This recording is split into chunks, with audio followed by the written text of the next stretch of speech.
Hello, Leah Tisdale here, your personal real estate consultant for life. I hope this finds you having an amazing day. I am getting quite a few questions asking me what the heck's happening with the market. Nobody can leave their house. There must be no ability to show homes.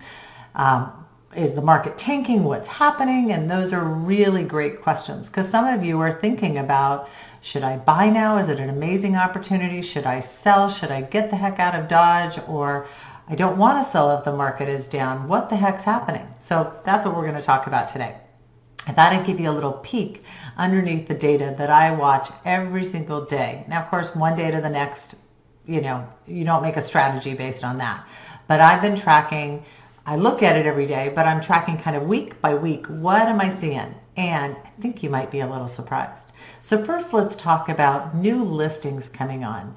Many folks would have imagined with everybody staying home, no new listings would have gone. So let's take a peek and see what that looks like. So now you should see a graph of new listings. This is all across San Diego County, anywhere in the county for detached homes. And way back, so let's say the beginning of February, we were seeing approximately 633 listings were coming on the market that first week. And now let's fast forward all the way to the most recent week that I'm showing you there. And we were at 391. So we've had a drop of 38%.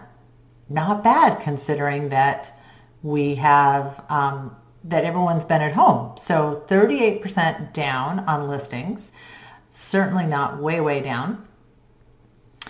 Well, that's great, Leah. There are a bunch of crazy lunatics putting their house on the market, but is anybody buying? And that is a really great question. So now let's look at what's happened to the number of homes that have gone under contract. So next we're going to look at pendings, those that have gone under contract. So if you look at this, you'll see that way back in first week of February that about 435 homes went under contract that week. And then of course the next week it went up. We should have been starting our early spring season, kind of late winter, early spring for us. We start to see by mid-February, we usually start to see a nice increase in activity. People were already getting concerned about COVID, so you see a little decline, fairly flat. And then you do see, once we all started staying home, you see a bit of a decline, but you don't see a drop like a rocket ship. We're down 33% from the beginning of February. Not too bad. 67% of the same number of homes went under contract, just down 33%. So people are still buying. Kind of amazing, right? Now let's look at solds. Let's look at the homes that have sold. Now, this is not going to vary all that much yet because, again, normally a house is under contract for 30 days, so you're not going to see much of a change there. But so that we can be tracking it going forward, I thought I'd give you a peek in what those look like too. So here's the number of solds. You can see back in February that the beginning of February, we sold 296 homes the first week of February. And in this last week, we actually were up from there. We're at 316. Now that doesn't mean that it doesn't really have to do with COVID. It's about people that were already under contract a month ago now closing, but that is a bit of an indication of how we were already on the rise. Now we did have an awful lot of people fall out of escrow. If they lost their job, they had to fall out. So that this number for this last week of in April that we're showing you there, that would certainly have been higher if we hadn't had COVID.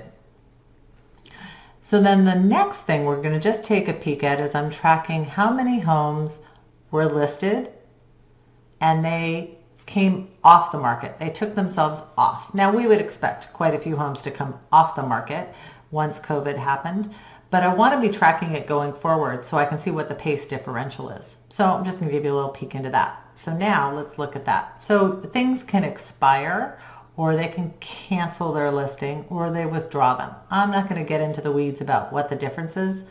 The bottom line is that the home has come off the market. But you can see of course, we had a trend up as we all went into lockdown, and we're starting to see a decline a little bit there. Again, it's kind of like the solds. It's not as important as the new listings and the pendings. So just kind of in summary, here the blue line is your new listings coming on the market. Kind of amazing, right? That it didn't just crash to the bottom. The all-important orange line, that second line, are the pendings, and they're starting to tick up, but still fascinating that it did not go all the way to zero. And then the solds are the gray line, and the yellow line is the expireds, canceled, and withdrawn. So anyway, I thought that might be of interest to you. You might be curious about what's going on because you may be thinking about selling or thinking about buying. If I can answer any direct questions that you might have about what's happening in the market, what I'm predicting in your area, of course, as always, feel free to reach out to me. I'm happy to be of help. And I think I'll probably kind of update you on a weekly basis how we're seeing the trends in the real estate market, because I know so many of you are curious. So in the meantime, I hope you're home, I hope you're safe, I hope you're sound, and if I can be of help, please feel free to reach out and talk to me. Thanks so much. Hope you're having a great day. Bye-bye.